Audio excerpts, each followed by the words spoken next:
All right, so here's I want to actually start today in a kind of maybe like the middle in some ways. The Mishnah Berurah in Sif Katan, I think it's Lamed Tet. He gives like an intro in some ways, right in the middle here, and I thought that would be interesting to start with. I thought it would be a good source. So it's on Sif Tet in the Shulchan Aruch, and the Berurah Banchil's Mutar v'chule, but just it's not going to be about that. It's going to be really his intro to Kibbutz and Libun. So maybe Max, are you readable? Is that with your sixth graders? It's going to be Ori and me. I can try. I can try. Go for it. Go for it. I don't know what the background noise is gonna be like. Oh, If the background noise gets bad, then just tell me to stop. okay. Um, okay. Sorry, one moment.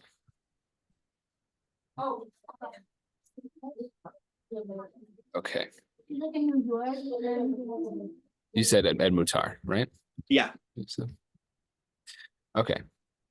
Hine kidai leva'eretz I think it's Kadeh. Kadeh here. Yeah. kidai leva'eretz divrei elu hashne seifim tzarich la'achdim hakdama ktana v'zohi. Okay, so should say some introductory words. Mhm. Aleph chad hamelaben hamalben hu me'avot melachot. Yeah, it's Lead. Milaben. I've got a nice neat Minukad version Oh, of the Mishnah I, Berurah. I don't with me. But Milaben is Malbin maybe also is a word, like the he feel. But yeah, Milaben we usually say. Okay. Hamelaben hu me'avot melachot v'libun shayach ben betzemer v'en bepishtan uvechol shar minim shedarkan lehitlaben v'libun mikre bechol davar shederech hatzemer v'hapishtan lehitlaben al yedei zeh. Mm-hmm. So, all right. So, Should I keep going or no, pause there? let's summarize that so far because I Okay. think it's important. Okay. So laundering is one of the avot melacha, and libun is relevant whether you're talking about wool or flax and anything else that can be laundered, and we call it laundering. Um, I would. Can I I'm sorry, say and through any process through which one launders wool and linen, right? In other words, if there's right, a process that we use, right, this right, makes it very, dependent right, on both, time and place, but also like it's not just there's not one way to do Melaben, right? There's actually many people would look at it like, yeah, you just launder that. This is the right that we're talking about here, not the Rabbanan. So right, okay. right. Okay. ומה שנוהגים שמניח חתיכת פשטן לאחר הריגתו בחמה וזורק עליו מים כדי שתתלבן, גם זהו בכלל מלבן, ושיעורו בחוט שהוא ארוך 4 טפחים. Good. Okay, and that which we are accustomed to place a piece of flax after it's been weaved into the sun and to throw some water onto it in order for it to launder. That's also included in Milaben, and the Shiur is 4 tefach wide string. I think a length, like a 4 tefach long string, right? So, Okay. So yeah, no, it doesn't take much. This is not like it has to be a kli to be Melaben, right? You can be overall Melaben for something less than a kli in this sense. Okay. We'll switch to Ori. We'll go back and forth a little bit here. It's a long piece. הבט, המכבס בגדים, הבית תולדת מלבן בחייו. So someone who cleans clothes, I guess wash might be a word instead of launder. Exactly, I think so. Yeah, I think we're distinguishing between laundering and washing. Right. Laundering being the general category. A particular type is when I do this kibbutz, right? Which is, maybe we'll see a little bit more about it. So. It'd be a lighter washer. Heavy, we'll see. Havei toledet melaben b'chayav. That's a toledet of melaben, and you'd be chayav. V'chein sochatan And if you wring them out, shaschita gam ken mitzarchei kibusi. And wringing out is also part of the needs of kibus, so it's considered the same. V'hu hadin. Right, and so just to make I know you guys know this, but right, it's told us. So it's also this is deraita, right? This is not this is the real stuff. I mean, it's all real, but this is the But a toledet at that. Yeah. Does a toledet have a different din? Yeah, no, the thing about a tolda and an av malacha in terms of Shabbat, right? Well, maybe Max, what's the important? Why do we care? What's just an av and what's a tolda? Because if you do several toledot that are folded within the same av, then you're only chayav one if it's in helamecha. Exactly, right. From a modern day perspective, where I mean, God willing, one day we'll bring all our korbanot that we owe to the Beit HaMikdash. But from a modern day perspective, like today, it doesn't really matter so much how it's categorized, except that maybe it has to fall under the same rules, right? Of the av. That's the one thing that could be important. So. But you were saying you would count the number of how many things you're doing. All the toledot would fit under that av. Exactly. So, I do melaben and I do kibus and I do slita. I've only a chayav for one chatat at the end of the day. So, okay. Yeah. V'hu hadin de chibus shayach be'orot. Yeah. V'hu hadin de chibus shayach be'orot harakin. And this is the law that it's also washing with light or thin leathers. Or soft leathers, maybe something like that. Soft. Or I was thinking of dak, but right, orach. V'yesh omrim af bakashin, and there are those who say even for firm, hard leathers.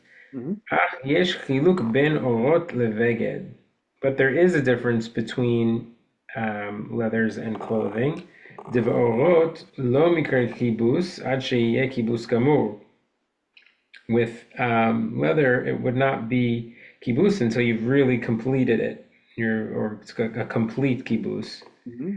Uvivgadim kaimalan deshriatan b'mayim zohi kibusan v'chayav mishum mechabes. And with clothes, even just soaking them in water is already considered washing, and you would already be chayav for washing. Lo shna bivgadim levanim v'lo shna tzvuim. It doesn't matter if it's white clothes or color clothes. Right. I just want to summarize that just quickly, right? He says, right, leather might also be a problem, except, right, you have to do a real full kibus. As opposed to like if I take like I do, I hand wash certain things. I take them, I hand wash them, right? At the moment I've thrown them in the water, that's it. I'm chayav already, right? I don't have to wring them out or roll them around or whatever, all my stuff is. So by the way, where did we see that distinction in the Shulchan Aruch between leather and beged? Do you remember? It's my pop quiz. It's not here in Tet. We're looking at the Minal. But it was actually pour water on it. Yeah, it was pouring water actually on your shoes, right? So yeah, right here in Tet, right? That's what we're commenting. Mutarli tin ma'il mean al shacho. You're right. It's Tet. It's right here. So yeah, right. Then that's the difference because pour water to get some stuff off your shoes versus like mamish cleaning them. There we have some permissibility, but you can't do that for your clothes. So okay, I can keep going. Yeah, do a little bit more. V'hinei beha dekaima lan deshriatan hi kibusan yesh deot b'poskin. But we have seen in a few places that just soaking is washing. But he's going to give the different opinions on this, right? So these are the different dayot he's about to give. So go ahead. Okay. V'yesh omrim dedavka kesheyesh eze dvar lichluch ala beged dehashriya ma'avir halichluch. And there are those who say that davka, when there's some kind of dirt on the clothing, then it's the soaking that is going to kind of move or pass the dirt into the water. But if the clothing is not dirty, and even if it was sort of darkened from wearing, lo mikra kibus al yedei shriya levad. ואם לא שמכבסן ממש או שסוחט את מימיהם, ומכל מקום אסור לשחוטן מדרבנן. Okay, so To do four more words. גזירה שמא יבוא לשחיטה. Okay, so אם לא שמכבסן ממש או שסוחט מימיהם. So and if it wasn't really dirty and you washed them actually, which is, and actually had to soak them out, wring them out. In any event, it's asur to soak them from midirabanan. Well, good. I want to back up a little bit, right? This is right. Can I miss a phrase here? Yeah. Yeah, if it's not dirty, right? Even if it's like it looks worn, right? It's like it's like not. It's an older garment. Maybe maybe it's been worn a little bit. If it's not actually a dirty garment and you just put it in water, that you're not chayav for melaben at that point. Okay, if it's one opinion, there's going to be a second opinion on this, right? But it's still gzeira that not to do it because you'll probably come to squeeze it out. Exactly. So there is a derabanan isur of shema yavo lischita, right? Lischot, because that is actually a chiyuv, and so even if it's not dirty. What was that? That's kind of weird. Why would you be putting it in water and then you can't squeeze it out? Yeah, exactly. Yeah. Well, so I think this will come into like questions like I have a clean towel and I spilled on my table, right? And like so I want to wipe it off. Or we're actually going to look at like I'm bathing a child and like there's like a washcloth essentially. Like how do I deal with these things? This is bathing a child on Chag, not on Shabbos, obviously, right? But you can't. I guess you could bathe in cold water potentially on Shabbos, but the concern for schita here is that schita of kibus or schita, which we actually saw as a type of. Good. We'll get. What was it? I can't remember. Yeah. No, of dash. It's actually a really good question because it seems to be in some places in the Mishnah Berurah he thinks it's about schita of dash. That he thinks that what's going on here is that you want to keep the water. You don't want to, because you think about it, like if I use water to wash stuff, I can use it again. Right. It's I was going through this whole thing. I'll say this, and Rav Nachum, maybe you can comment. I realized like even the Mishnah Berurah is a fairly contemporary, posek. He's not living in a world where there's a lot of running water in every home. I think that a lot when we talk about schita, like you want to preserve the water version of schita, not the cleaning version of schita. It makes a lot more sense when your water supply is very limited. It's like I can't just turn on a tap and get more of it. So I don't know if that changes the That's dash. That's related to dash, wringing it out for the water. Yeah. But like in your examples of a washcloth, because there's a question here, just where does kibus end, right? It sounds a little bit like maybe doing schita is still a type of kibus, even if the thing's not dirty. Or is it just not an issue when you're not trying to clean the beged and the beged's not dirty even? I think he's unclear. Right. It could be just schita is like that's gemar malacha, and therefore even for something clean it's a problem, or it could be because you're trying to save the water and it's a gzera lest you come to save the water. But either way, potentially, it may depend, right? There may be, if we know for sure you don't care about the water and so forth, and there's like another operating factor like voda briot or tsar or something like that, then maybe there's no gzera. So water damage in your home.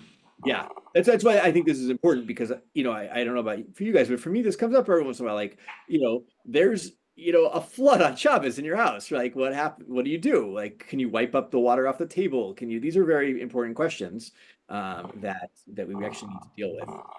Well, and if you throw the towel down, I think there's in modern times there's a thing where you throw a towel down and you don't pick it up necessarily. You're just trying to control the spread or whatever. Yeah.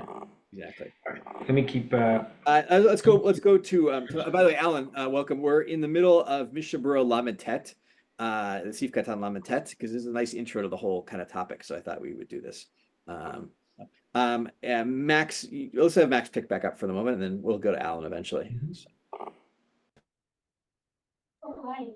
Sorry, could you just remind me that I think the background noise is a little bit louder, but what's it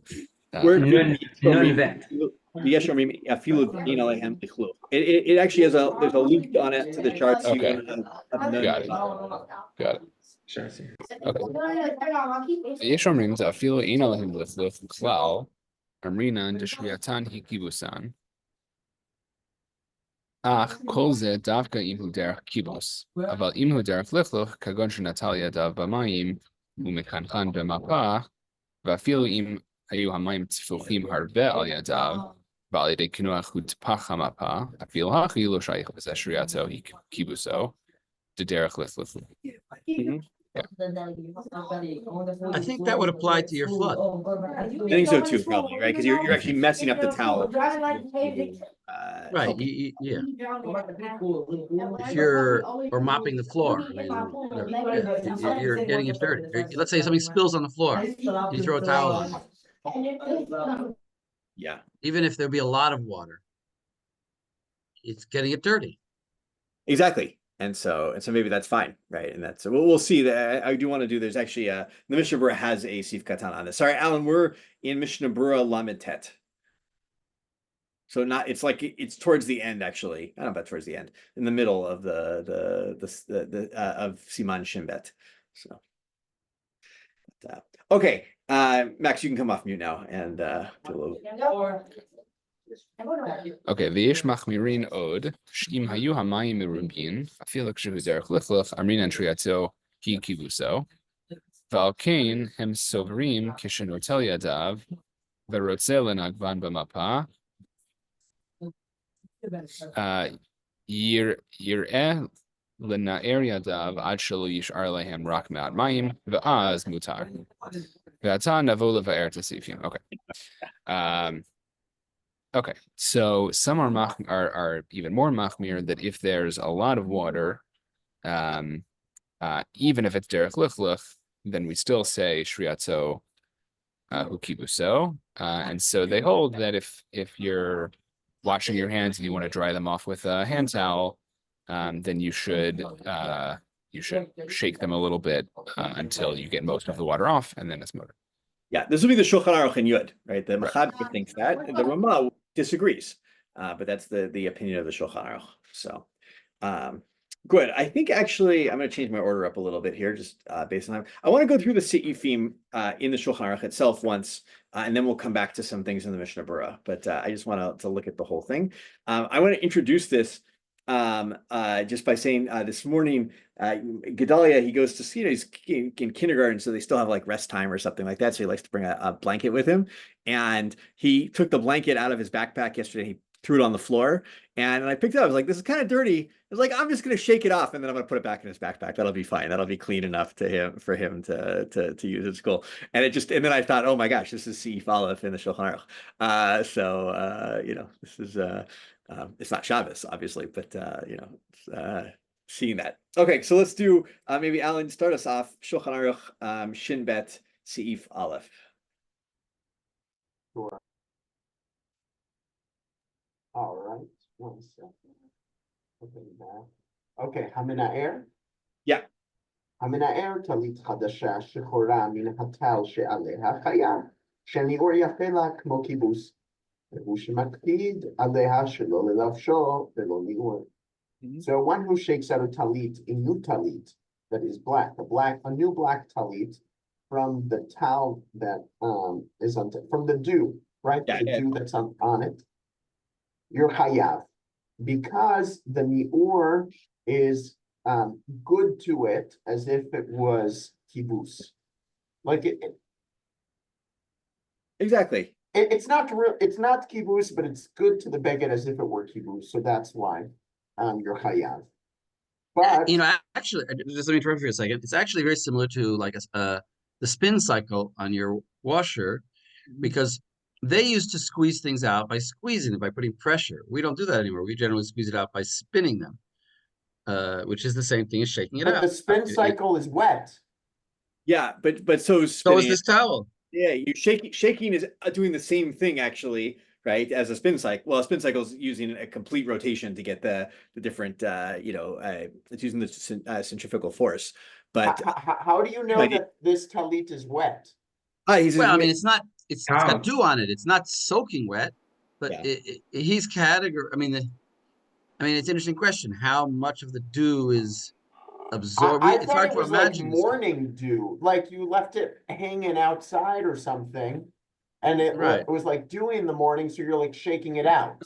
So well, good. Exactly, but that's a kind of, it's not like disconnected from the talent. It's a kind of wet. It's almost like the most extremely slight possibility of it being wet, that it's just barely touching it. He's still saying that's not allowed. Well, actually, if you look at the Ramah, I think that's going to help us a little bit here too, with the sense of like what extent we're talking about. So to the Ramah. Yeah, right. The Rama says, "V'chol sheken she'asur lena'er beged shenashar b'mayim, or sheyardu alav kshamim." All the more so you couldn't do it. V'davka b'beged chadash shemakpid alav. And this is specifically about a beged chadash. Wait, I'm not sure that's connected to the v'chol sheken. No, it is. It's also even there. It's only connected to the Beged Chadash. Is what he's trying to say. So V'davka b'beged chadash shemakpid alav. If it's no, but even if it's not nashar b'mayim. So right? yeah, but so look at now we're going to do some Mishnah Berurah. Look at Mishnah Berurah Daled. If I'll read it in the middle of Daled. I'm like a line and a half down on my version. But Ve'afilu ima beged yashan. Do you guys see it? Yeah, that's right. Yeah, I'll read it. Ve'afilu ima beged yashan. Tzarich lizaher milin na'aro min hamayim bechozek. B'inyan shavo li'di schlita be'oto hanior. Kayadua כשהבגד בלוע ממים, הוא נסחט יפה על ידי ניעור, right? Right. So if it's, even if it's an old garment, then you got to be really, really careful. You still have to be really careful of like, you could shake it, but you can't like really shake it, like do a spin cycle essentially kind of thing. Because then you're just squeezing it out essentially. It's equal to squeezing out the garment at that point. So when he tells you that, when the Mishnah Berurah tells you that, is he telling you that that's what the Ramah means, or what? Like that's his psak on Shabbat? Because those are two different things. Do you get what I'm asking? Yeah, well, I think the Ramah leaves a lacuna, right? He doesn't tell you. Right. He says like to shake it, but what about like to really shake it? Or he doesn't tell you how much shaking we're talking about here. But he tells you with Beged Chadash. He doesn't tell you Beged Yashan. Exactly. Yes, and so the Mishnah Berurah fills in that gap there, and he's like, well, so. Right, but my question is the Mishnah Berurah, like with Amoraim and Tanaim, we're talking about hundreds of years, geographical differences, things like that. Is this like a received tradition that he has from like that school, or is it that he's kind of giving you his own chidush? Yeah, he doesn't. Well, he gets it. He tells you it's the Shiltei Giborim, right? Which is old, right? Not so old, but older, right? It's several hundred years older before him, right? And it's also brought in the Eli Rabbah, which is a later Acharon, right? Okay. But, he's very good. I will say the Mishnah Berurah is very good about either in the Sha'ar Tziyun or in his in his Perek itself in the Mishnah Berurah. He's very, very good about giving you his sources. Right? He doesn't tend to like just say something and then not tell you where he gets it from, which is a good question. The black talit, it almost seems like the tal and the black is confusing me, because I remember the Gemara with the black talit was very clear. You're thinking of white dust that you're clearly going to shake off and prove it. And the Rambam at that. Now that's the Rashi, right? Everybody else seems to think it's about dew, because the end of the sugya, not the end of the sugya, but later in the sugya they talk about dew, and so the Tosfot, the Rambam, they all see this as about having dew on it, and Rashi, in fact, the why black? I don't understand why the black one is dafka with the dew, because I think black shows dew much more, and so you actually you see a difference when you put it out in a way that you don't see with colors or white. Remember white as linen garment, like white linen garments. Seems counterintuitive to me. This is like, I'm thinking of a black when something gets wet, it can darken. Yeah, this is we see this in it darkens, but it doesn't like leave stains in the same way. Think about like black cars show like everything, but maybe that's also or it's white cars, no?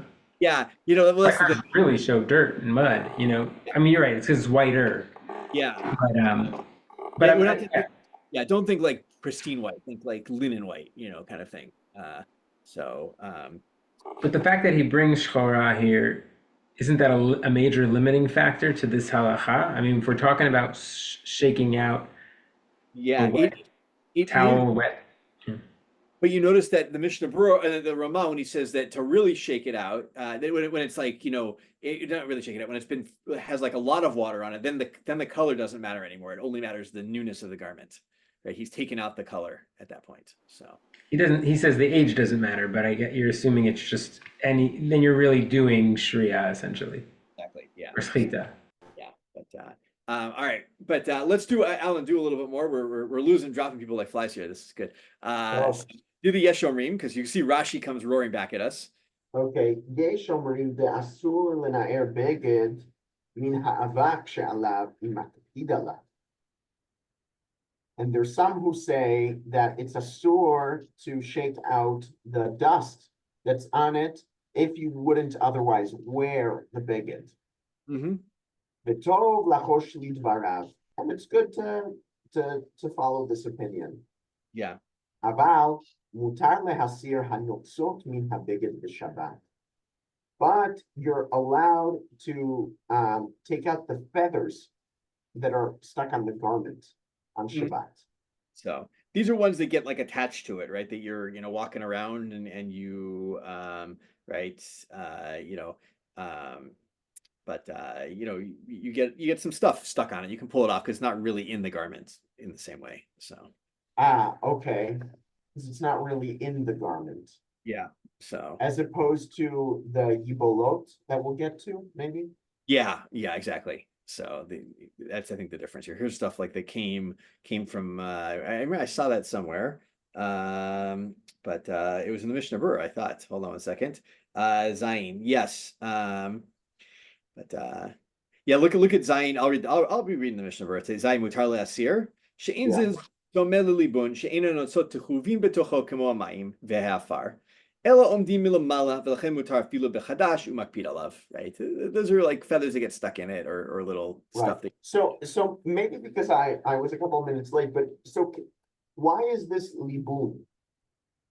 Good. Whether or not this is, I'll say the way I think it is, why it's libun. I think it's libun because you're taking a garment that wouldn't have been wearable and making it wearable. That's what the whole makpid issue is, right?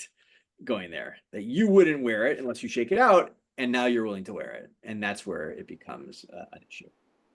So libun has nothing to do with making it actually white. It's about making it wearable. This could be kibbutz. I don't think that so that's one thing you did miss out on, was that kibbutz is a tolada, according to the Mishnah Berurah, of libun. So it's not exactly libun, but it's more or less the same idea. Kibbutz.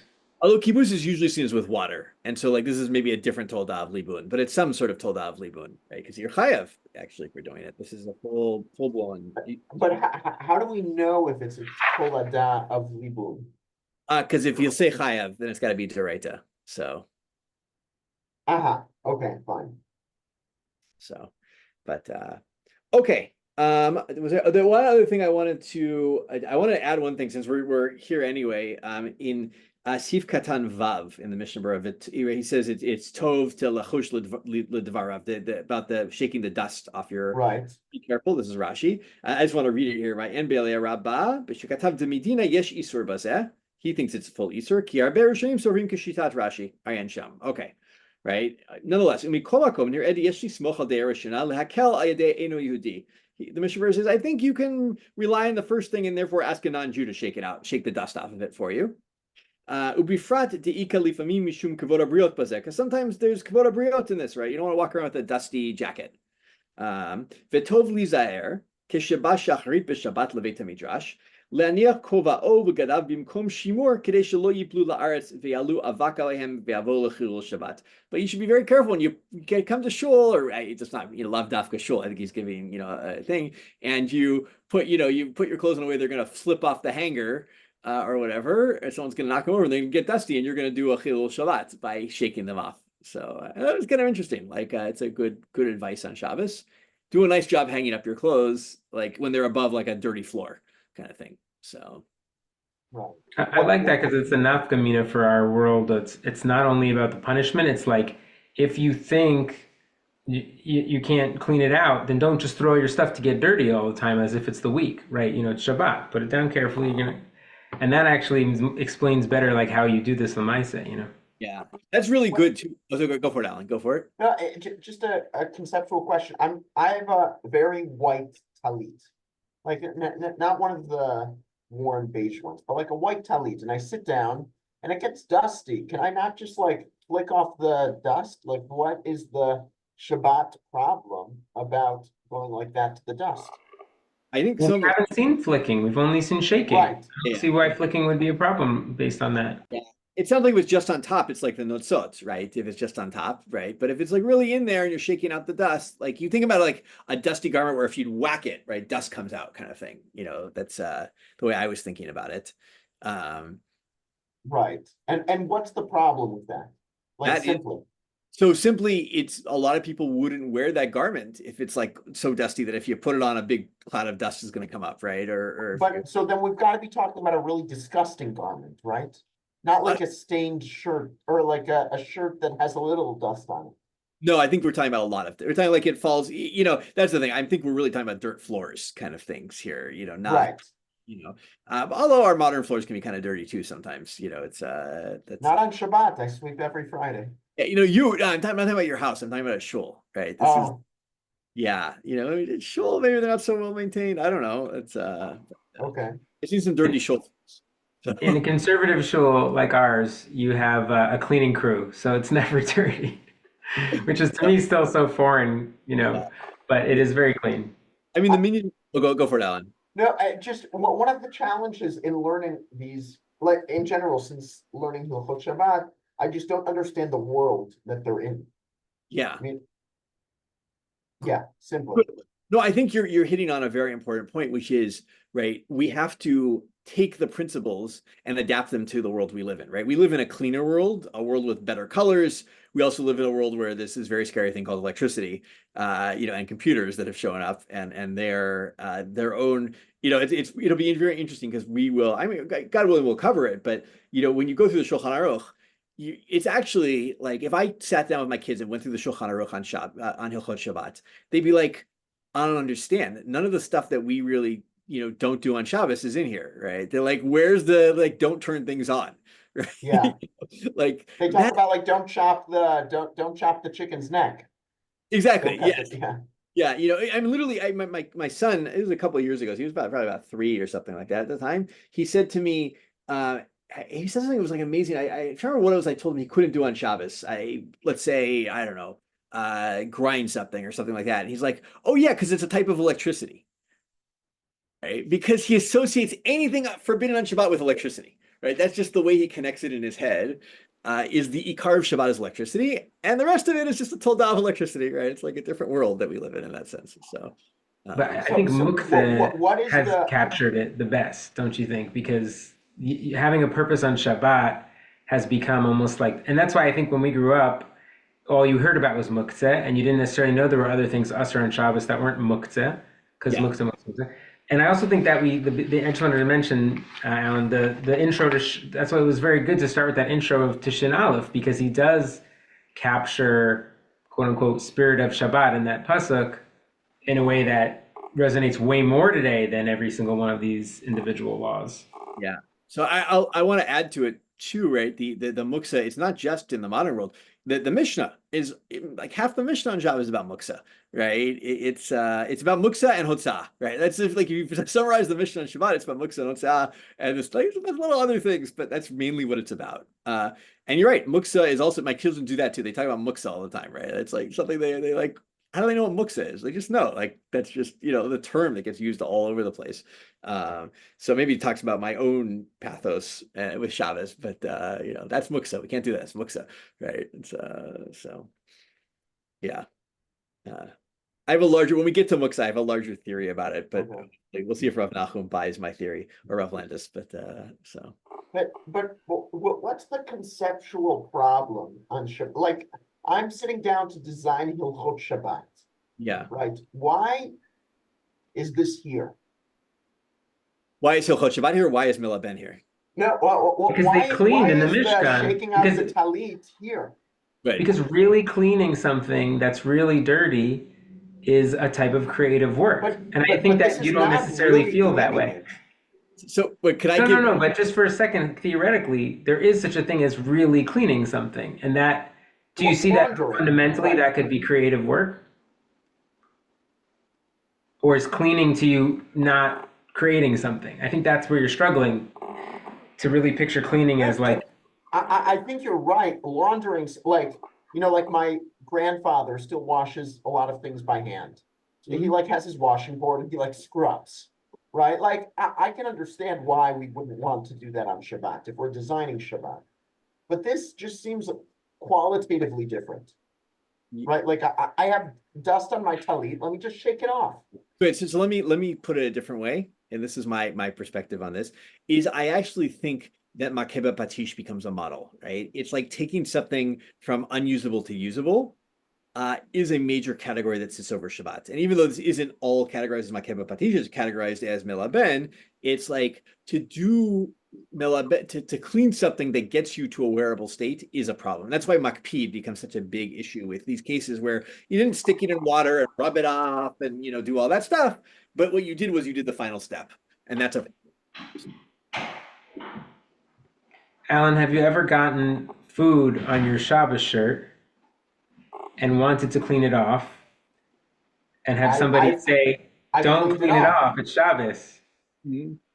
so I think that experience is the most tangible. Like I've encountered that, several times, and it definitely feels. Now I've seen people do the intern, the inside one that we were discussing, you're doing the as inside. opposed to. I'm trying to do the bifnim. Yeah, if you see me, you'd have to do it like this, right? I don't know if you guys can see me here. It's like, like you'd have to. Yeah. Well, if I raise two sides, no. You have to do it from inside the garment, I think. Use like one. Right. Beged on beged. But you see, one thumb is there we go. You got to do there we go. It's the same concept, but not taking a shmata and scrubbing something. It feels like a very practical the inside thing. being less effective. I think there it's actually, it looks different, right? It doesn't look like when you clean something, you take it from the front, you take it like right on the stain. Here you're going from the back of the stain, and so you're, that's the issue there. But yeah, I mean, look, I will say all of the Shabbat to me, it doesn't naturally fall under like a complete like like you can have like one line of theory. Everything derives from there, and the way you kind of like, at least the Mechaber does with kashrut in a lot of ways. It's like as far as the Mechaber says with kashrut, Tom. Like there's exceptions and all that, but really, is there Tom? Is there no Tom? Right? That's the end of the story for him, right? And and Shabbos just isn't in the same realm because each malacha has very subtle differences and and there are things where there's gezerot and there's not, so it's a very complicated topic in that way that it's like I think it personally, my wife complains to me, this is going on recording, but this will go. She complains to me that my instinct for a Shabbos question is to say asur until I find the answer, right? And she's like, why? But I think part of it is because it doesn't subject itself to an overall theory in the same way. So I actually kind of have to look things up in a way that unless I actually know a source, in a way with the kashrut, you can kind of think through like, what are the issues, in a different way. So that's my own, I'm, you're getting, so other people may disagree with me, but I think that's the reason why there's, Shmirat Shabbat Kilchata is so vast and has so many different opinions, in it. Yeah. So. I guess that's been my challenge, and maybe it's worthwhile to have a shiur on this in the future, but like we kind of just started from Shin Aleph, but like really didn't think about conceptually what is Shabbat and what, like how to derive, how to kind of play out the logic of different scenarios. Does that make sense? Yeah, it's hard. It's very hard with Shabbos. So, But Shin Aleph also was a great intro. The problem was that we then said, except that doesn't really cover everything. Yeah. That covers the spirit of Shabbat, not really any of the letter of the law that we're going to see. And it's just a pasuk from Navi anyway, so it's not even like la halacha. It's just, but it was a really interesting intro to say things on Shabbat. Take one thing out of that, it's not the same as whole. It's to distinguish it from whole.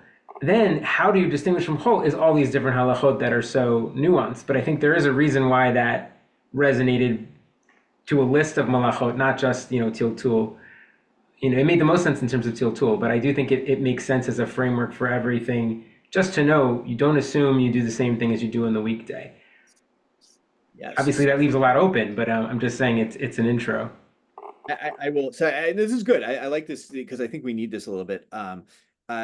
It's just the two of us. Yeah, the Ramban, right? He actually thinks that there are cases where shvut is a deoraita, right? Because of that thing, that whole idea of not making Shabbat like whole. Right? You see it, Yirmiyahu and Nehemiah, they're like yelling at the people for like setting up marketplaces on Shabbos, and they're like, "We didn't do anything, right? What's the violation? Like, you can't set up a marketplace on Shabbos. Come on, you know." And the Chatam Sofer actually takes that. And I personally wrote an article about this. I will put all my cards on the table about whether or not when you know, when COVID first hit and people were talking about Zoom, is it derabanan, right? Only derabanan? Are there maybe like for some reasons you could use it on Shabbos? And I wrote an article about how I think it is the modern marketplace, and per the Ramban and the Chatam Sofer, this is like a deraita violation. But I got a lot of trouble for it. But people were very angry with me. Why? Because you can't make people be over deoraita. No, it was they were like they told me I was being ableist, which is a fair complaint, I think to some extent, but you know, like that's but I think we need to take these things seriously and I think this is what the Torah does with starting with Im Tashiv Mishavat Raglecha and Yeshayahu, which we'll get. It's the Haftarah for Yom Kippur, right? Am I wrong? I think it's the Haftarah for Yom Kippur. That he, I think, is really saying that a bunch of stuff that's derabanan is really the ikar of Shabbat at the end of the day, right? As far as he's concerned, is like the ikar is to like the guiding principle is to not make Shabbat like chol. So that's my own take. Again, this is the problem. You're going to get different. Right, but you obviously have to limit that. Something I'm seeing a lot here is what the halachists are doing very well or very intentionally is limiting the idea of taking im tashiv Shabbat raglecha like a tzeduki, which would just be like, you can't go out, you can't go out. You can't do anything, can't do anything. Can't wash anything at all. And we keep getting mutter. You can look at it as asur, but you're getting a lot of things which is like, that's not really washing. Yeah. And we could have just assumed anything really on Shabbos. Right, because there is a take on this that goes either Stuki or I would say like Essenes, right? Like of Shabbat is like Yom Kippur. It's like, you just stay in shul all day, you don't do anything, you don't eat, right? You can't prepare any food. And I remember actually, hearing from lots of people, we'll probably do Rishon and Gimel, right? About like reheating or heating food on Shabbos. And they're like, I only eat cold meals on Shabbos. And like one of my teachers, Rav Shmuel Lewis, is like, that's not a solution because you also need to have a good meal on Shabbos, and good meals, at least in the middle of winter, are not cold, right? And so we need to make Shabbos is like this weird thing of like, you need to live and you also need to have Shabbos, and that tension will always be there, right? It should be both yours and for God, and you need to kind of balance those two things. So I'm sounding a little bit like a Revolutionik, which I'm not in general, but it's if Revolution Shilovitz, all right, good. I want to skip a little bit. I want to go to Gimel because I think folding is very important. Let's see. I don't know. Alan, read Gimel in the Shulchan Aruch. Okay. מקפלים כלים בשבת לצורך שבת ללובשם בו ביום. ודווקא באדם אחד. ובחדשים שעדיין לא נתקבצו ולבנים ואין לו להחליף, ואם חסר אחד מאלו התנאים, אסור. So you can fold clothes on Shabbat for the purpose of Shabbat to wear them on Shabbat. And this is specifically talking about one person, I guess, doing the folding. Mm-hmm. New clothes that have not been washed yet, and white clothes. Not only that, but he doesn't have any other clothes. Yeah. However, if any of these conditions are missing, you cannot fold. Mm-hmm. V'yesh mi she'omer delekaplo shelo keseder kipulo harishon mutar bechol inyan v'nir'im dvarav. So I actually had to look this up because I didn't understand what keseder kipulo was. But what I found was that there's someone who says that folding it against its crease, its initial crease is mutar, or it was the Sephardic translation, is mutar. Yes. And that makes sense according to the Shulchan Aruch. Yeah, exactly. The Mishnah Berurah will say, if you look in Yud Tet, actually, right, he'll say, you can skip like the first couple of words. It says, "Umikol makom mishu rotzeh leachmir al atzmo shelo kapel klal v'day adif." Yeah, Right. but if you want to be machmir, it's better. But the Shulchan Aruch does seem to come down of like you can fold as long as it goes, as you said, against the crease. But in general, you cannot fold unless it's for that day, and it's a new garment and it hasn't been washed, and you have no other garment. But I think I mentioned, right, we looked at the Kolbo, right? Rav Landis had made a comment. I think he agreed that he agreed that I had heard him correctly, that this is the question of, is folding making something look nice by keeping it unwrinkled and so forth, or is folding really just like part of the taking out, putting on, putting back process? If it's part of the wearing process, it's not a problem, and you're not But thinking. that's who you ask. Yeah, exactly. I have a hard time folding my clothes again after I wear them. Good. Yeah, I think, like my own take, like if you take a shirt and you're like, oh, I took it out on Shabbos, I want to like hang it up nicely, because that's just what I do, right? Like that's maybe not a problem. But if it's really to preserve the thing for after Shabbos, that could be really a problem. And folding itself, could be an issue because it makes it look nice, it keeps it unwrinkled and so forth. So is that what we're trying to do with it? I guess that's what you're asking. Like when I fold my clothes, I've never thought, oh, I don't want it to be wrinkled. Yeah. So I'm just like, I want to put it in my closet nicely. Exactly. That's different, I think. I think that's a difference between, This is talking about folding to preserve the quality of the fabric.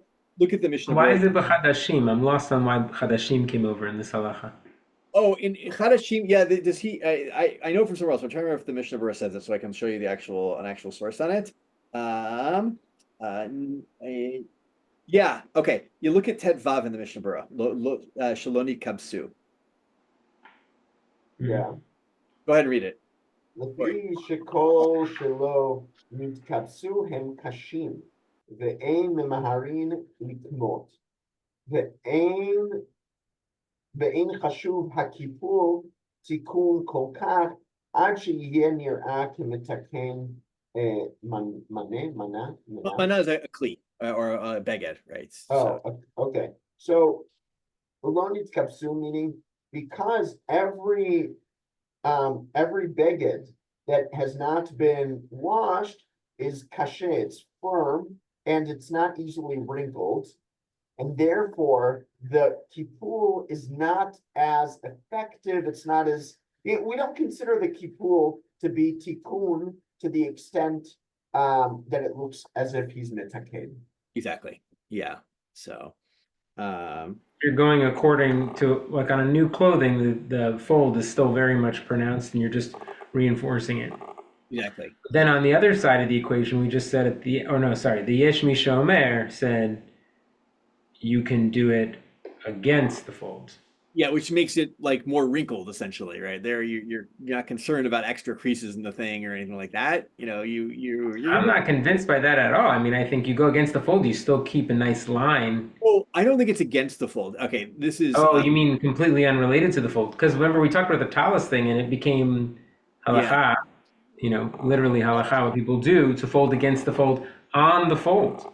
So good. I think this is my own instinct of like thinking about that. If you do it against the actual fold on the same crease, it does eventually make it look bad if you're doing both ways, right? It's not a great. Or it does nothing. Yeah. So it actually is sort of good because but you are succeeding in folding it thus that there's not random creases all over the talus. Also true. Yeah, I was thinking more like I just randomly folded. I'm not really paying attention to how much I've pulled it out and So, but doesn't that mean that, because it really sounded like we were saying the opposite here from all of my assumptions. The point is you can't make a fold on Shabbat that improves the beged, that's creating a new fold. A very established one of a new beged is fine. Mm-hmm. Going against, let's say, the Yeshomrim, I guess it's not fine. It's totally fine. Chadashim, shadayin lo nitkabtsu. Right, but once it's been washed, it's still gonna have a little bit of that fold. But that doesn't matter anymore. Yeah, then you're preserving something that you're not supposed to. And the fold, and also the fold seems to keep it from wrinkling. I think it's more than just That threshold. it's more than just the crease glue, though. I think it's also about there's this idea, right, that he says they're kashim, right? Like you think about a really well starched piece of clothing. If you ever starch your clothes, right? I was in the Navy, so I can tell you all about starching, right? And like you unfold that, it doesn't matter. That thing is like so stiff, it's not going anywhere, right? You know, you How do wear. you starch your clothes? Oh, there's well, these days you have like a spray bottle of starch. But I think they used to wash them with starch, actually, is how they would do it back in the day. But now you spray it and then you iron it, you iron the starch into it, and this thing is like so stiff that And that's a good thing. if you want to like make your clothes look like they've never been wrinkled before, yeah. But yeah, so like if it's that thing, like when you wear starched clothes, it doesn't wrinkle when it's on you. You know, like when people sit down with their, like their shirt on and they get up and the shirt's all wrinkled and back from the chair and so forth. Yeah. It doesn't really happen with starched clothes in the same way. So So folding, can you then hang up your shirt if you want to prevent it from being wrinkled? I think so. It seems to be. I mean, my own take, and I'm saying this off the cuff, so don't poskin for this. I want to look, but if you took it off the hanger on Shabbos, and you can put it back on the hanger, right? But if it like wasn't on the hanger, then you put it on the hanger. That seems to me like you're trying to do something that maybe you shouldn't be doing on Shabbat. It's with the exception of, again, right? Remember, we'll see. We saw that thing that was in the Magen Avraham that maybe like you're home and you haven't put away your laundry and people are coming over and you want your place to look good, and so maybe you just aren't comfortable eating your Shabbos meal with like clothes all over the place, kind of thing. So How is the essence of the law here? You shouldn't be trying to preserve the clothing. I thought it's that you shouldn't be trying to add a fold. no, I think it's trying to That preserve. improves it. Yeah, right. Because he says the in mekaplin. This is in Yud Bet in the Mishnah Berurah. The in mekaplin regilim shemit kamtim. That it will come to wrinkle if you don't fold it. So I just think we're sort of straying, because if I can fold the chadashim on the fold, that's clearly going to preserve it. The problem would be to make a new fold that preserves my clothing. yeah, that's why I think he's about the stiffness of the hadashim, not so much about the the fold itself. Right, but I'm just saying that gets at the essence here, which is you shouldn't be creating a fold that preserves your beged. Yes. If it's already so kashe, you're not creating anything. Exactly. I'm just saying now carry that over to a hanger. You're not creating anything. You're just not crumpling it in a ball on the floor. Is that a problem? No, I don't think so either. I think I'm talking about more like your clothes are wrinkled. You're like, if I'm going to hang it up, it's going to unwrinkle my clothing. That mentality. So, but I haven't seen that work ever. Yeah. So, right. I mean, you really have to do something. Yeah. I mean, it's also modern textiles, by the way, but certainly in modern textiles, I can't unwrinkle clothing without serious tools. There's no fold I know that unwrinkles clothes. That's right. It sounds like from the Gemara, that's what they were envisioning, that it was two people folding in order to stretch and remove wrinkles. Yeah. Yeah. It seems here that it's as much about stopping the wrinkles as much as is to get rid of the wrinkles. Right. But yeah. But that's my question, Ori. You seem to be saying, like, your guiding principle, I guess, correct me if I'm wrong, is not creating, right? You said not creating a fold, but with a hanger, you're not technically creating a fold. You're just like leaving it in its current state, so it's fine. But if your guiding principle is preserving the beged, like as unwrinkled as possible, and if you fold it, it's going to be unwrinkled, and if you hang it, it's going to be unwrinkled, then wouldn't both of those be a problem? Like, doesn't it depend what your guiding principle is here? Yeah. Yes, I'm getting it from what we did in the last Shiur, where the Gemara really, it didn't seem neutral. It seemed like you were doing something, creating might be too strong of a word, but you're still doing something that preserving is a good word. You're not supposed to preserve it, but there's still an action there. It can't be stam. If I take my shirt off and put it where it goes, and that's a hanger, or I put it on a chair, obviously that preserves it better than if I crumple on the floor. But I don't think they're saying you must throw your shirt on the floor and crumple it on Shabbat, right? preserving can't be stam, I guess that's what I'm trying to say. It has to be positive preserving. Maybe that's the best word. No, it's a great point, and it might be the case. Preserving for posterity, kind Yes. of. Not Yeah. So, but, Or like for after Shabbat, you mean? well, yes. it doesn't have to be. It could even be for later in Shabbat. Right? It could be a problem. No, but if it's for later on Shabbat, you can do it, right? I know you can do it with a No. white beged that where you don't have another beged, and it's new, right? That's the only way you can do it if you for later in Shabbat. But with the talit, the whole problem was I'm folding a talit that I'm not going to put on until after Shabbat. Yes. Right. Well, No, that was just a problem. That was just another problem. That wasn't the problem. That's sort of Nachum explained last time, I remember. no, he's correct. Yeah, that is it's not the only problem with folding a talit and Shabbat, but a problem is the hachana problem. And this is the whole thing we're trying to go through in Shiur. It's both hachana and li melaben are both active here, right? Both could be active, but also one of them could be active without the other. Right. And folding is melaben or folding is folding? Folding, it seems to be, as far as I can tell, I'm not sure. I took it at some point. I don't remember where I saw this as like as maybe as related to melaben. But you could also say maked patish maybe, but I think it's melaben. So. But it feels like they really lost the plot. It really does feel like this, not to bash, but Gimel to me has lost the plot. It's here because the Gemaras have it in association, and the Gemaras have it because of a technology that looks like cleaning. I think the word we're missing is pressing. Even in the Torah, it's much more associated with pressing. That's the machbesh, which is the next. Right. But that's the context. My point is that's what connects folding discussion of clothes at all with libun. It's because pressing is an actual way of preserving and cleaning and ironing, all the things that are clearly improving a clothing so that it is fit for wearing. But stam folding, I feel like the chumrah here is it's losing the trail. And I think actually when you read the Yesh Misha Omer, it's trying to keep us away from that. It is. So I did see somewhere, I'm trying to remember where I saw it, maybe you guys remember, I saw someone who said that the whole folding thing is that you're going to fold it to put it in the machbesh, right? And that's actually the real issue here. And that maybe our folding to put it in a drawer is like not such a big deal. That doesn't make sense. Why would you fold before you put it in the machbesh? Oh, because that's part of the process. Yeah. That's to fold it properly, and then the thing presses it. I thought it was like when you press you don't. No, yeah. Here it's like you're using gravity of the machbesh, right? The weight of this thing, like it's like a like a daf, not a daf like a piece of paper, but like a daf like a board essentially, right? That sits on like folded garment and keeps it nice and preserved. So yeah. All right. How are we doing on time? No, these are good. These are great. And also because we're doing Pesik Reisha next week, we have time to do more of this. But I want to where do I want to go?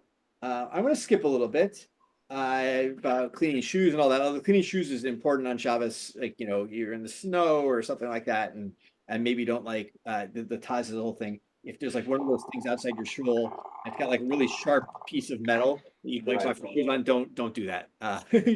Not sharp is fine, but don't do it on sharp pieces of metal. Because it's stira. It's cold. No, that would be for the so there's a question about walls. There's one opinion that says that it's binyan, and somebody's like it's not binyan, and other people are like if you do it on the ground, it's mashve gumot. You're evening. Right. Yeah, indentations in the ground is one of the reasons you're not supposed to sweep on Shabbos on dirt floors. Also, right? Not on our floors, right? On dirt floors on Shabbat, and those there are some opinions that reject both of those actually. But also you might be kolef that you're or memachek, you're like scratching the leather, and that could be a problem, right? That's like how you erase letters on a Sefer Torah essentially, right? You take a sharp piece of metal and you rub it against the leather, so that's the problem. Is that what I meant by memachek? I was trying to figure out why it was. Yeah, that's why it's memachek. But even just to really grade down leather is called memachek, isn't it? It is, yes. So. Okay, good. I want to jump then in the 9 minutes we have. Let's go to Yeah, we should do Zion. Let's do Zion. Let's see. Who read last? I can't remember. It's Ori's turn. Ori. Okay, go for it. tit she'al bigdo משפשפו מבפנים, דלא מוכחה מילתא להתחזויה כמלבן. So mud that's on your clothing is that's a lamed aleph. Okay, משפשפו מבפנים, you can rub it from with inside because it's not מוכחה מילתא להתחזויה כמלבן, which is for sure seeing somebody doing melaben, what looks like for sure looks like melaben. Aval lo bachutz, you can't do that same action from the outside. The dummy le melaben because it does look like melaben. Umegarero b'tziporen, you could even scratch it with your fingernail. V'yesh mefarshim dehane mile lach.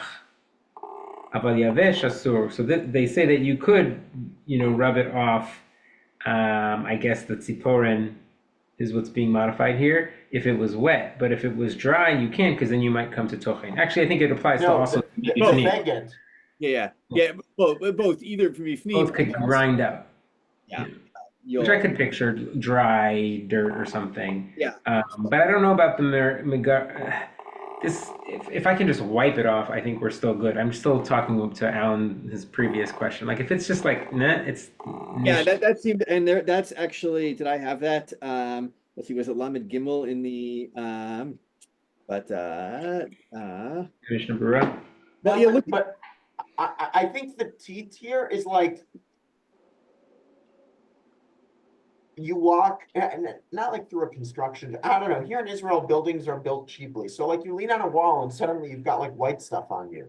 Yeah. Like, But not that you couldn't just wipe off though. Yeah. Right, but that's like really like kind of stuck on your clothes that you need to like do that or something. Yeah. That's what we're talking about. Yeah. So that could be a problem. It could actually be a problem to wipe it off with the towel. Like if it's actually really stuck on there, that looks like melaben potentially at that point.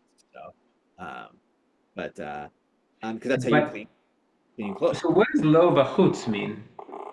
You can't do it from the outside. You can do it from the inside because, right? Look at from the outside with what? With my hand or with a shmata? Yeah, with your hand, or even like maybe taking the two parts from the outside and going like this. Can you? I don't know.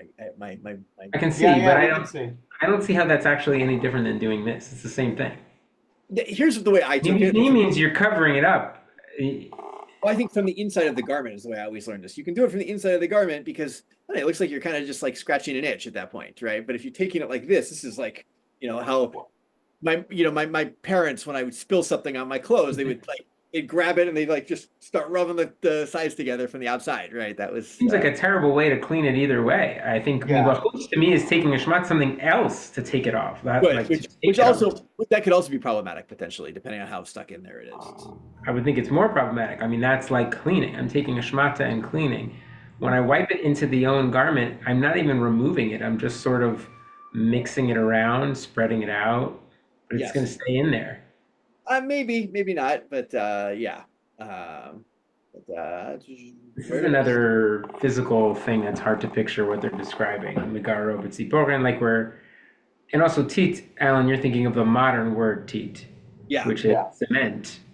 But I think the ancient word is cement would have been a type of mud, so it's sort of the same thing. It's plaster. Right. But I'm saying it's not necessarily a mixture that was made for building, because I think in the ancient times that is dirt. That is some kind of clay. Clay is from dirt. The word teat can mean mud more broadly, I think. You think so? Yeah, I think it's mud. It's in the Gemara, isn't it? Yeah. So, but how are we doing on time? I just want to keep us a couple more minutes. Yeah. Look, I think these are very sticky. In fact, actually, wait, there's look at the shard Siyun. Where was it? Mem Daled, right? This is about the tochen, right? Zahavi malacha she'in tzarich legufa. Mishum kvod habriot shelo leilech v'bgadim meluchachim shari. So the only reason you're allowed to scratch it, this is the tziporen? Yeah. So this is al yidei eno yudi. Right. If you looked at the Mishnah Berurah, I should have said this. Okay. Them, right. Right. This is about tochen, it's milacha she'en tzricha legufa, and he says ve'aldei eno yodim mutar. You can have a non-Jew do it for you, right? The tochen. Yes, exactly. It's like rub it off so it grinds off the garment. You have your non-Jewish neighbor do it, right? Not a problem. And he says because it's a shvut to shvut, right? And here it's in the place of kavod habriot, we say that shvut to shvut with either like letzorach mitzvah or letzorach kavod habriot or something like that. It's mutar on Shabbos. What is shvut de shvut? Good. So generally, shvut is taken as like a rabbinic Right. isur. So shvut to shvut is like a double rabbinic isur, right? So there's one. It's melacha she'en tzricha legufa. That's only rabbinic, and right, this isn't actually tochen. I mean, because a non-Jew's doing it, right? So they're like amirala akum is a shvut also. So How is it a malacha Shvut she'ena to shvut doesn't really count. what was that? Shvut to shvut doesn't really count. If for an extenuating need, right? It has to have a third piece to it, right? It's like And here it's kavod habriot. yeah, exactly. Like But like you could literally say that everything is kavod habriot. oh, good. So I'll give you another version of it, right? Like so, for instance, if you think that turning on an LED light on Shabbos is derabanan. Let's take. There's different opinions about that. Right? Turn on LED lights at derabanan. I can have an Ashkenazi Jew, right, to do that for me in a place where like I need that room for a mitzvah, right? I want to eat my Shabbos meal there, or something like that. Okay. It's coming up, right? It's getting kind of dark, and oh my gosh, the light. My kid accidentally turned off the light, right? This happens. Really happens. You can do that. Or kavod habriot, another version would be right. My light in the bathroom goes off, and I can go get my non-Jewish neighbor to go turn it on for me, right? Because it's shvut to shvut. Because like kavod habriot, I need to go to the bathroom. It's your only bathroom and all that kind of stuff. Right? So, Okay. Why is it malacha she'en tzarich legufa? Good. So there's different versions of what malacha she'en tzricha legufa is. One is like that the physical result of the malacha is not actually what you're looking for. Right. You don't actually need the dust or the Exactly. Yeah, this is like Tochen would be when you want the tochen thing. right. Exactly. I grind up sesame seeds to make tahini, right? Right. That's the other version, by the way, of malacha she'en tzricha legufa. I think I'm going to get this right. Maybe someone will watch this and correct me. Is there's an opinion that says malacha she'en tzricha legufa is malacha as it was done in the Beit Hamikdash, right, or in the Mishkan, right? Not Beit Hamikdash, so that I don't know, like I don't know what tochen. I can't remember what tochen looked like. Probably grinding up food there, right? Because you were allowed to do that on Shabbos in the Mikdash. But you're not allowed to do you're allowed to do rabbinic prohibitions in the Mikdash. You're not allowed to do d'oraita with the exception of the mandated sacrifices, right? That is allowed. So explain to me the logic of malacha she'en tzarich legufa being the actual Mishkan version. Yeah, that one we'll probably get into next week. I don't really know as well how that applies in this case, right? It's much easier to say like I'm not using the body of the actual thing that I'm this is right this is like in the second parak of Shabbat. I need to go in a minute. I apologize, but in the second parak of Shabbat, right, when we say if you put out the light, the candle, right, because you're like afraid of listim or something like that, that's malacha she'en tzricha legufa, right? But if you wanted to make charcoal, that's malacha she'en tzricha legufa. You're putting it out to make something out of it, right? To preserve to make the charcoal and not to just get rid of the light. That's a big distinction. All right, I have to go. We'll continue this next week. So this is great. Thank you. Thank you so much. Thank you.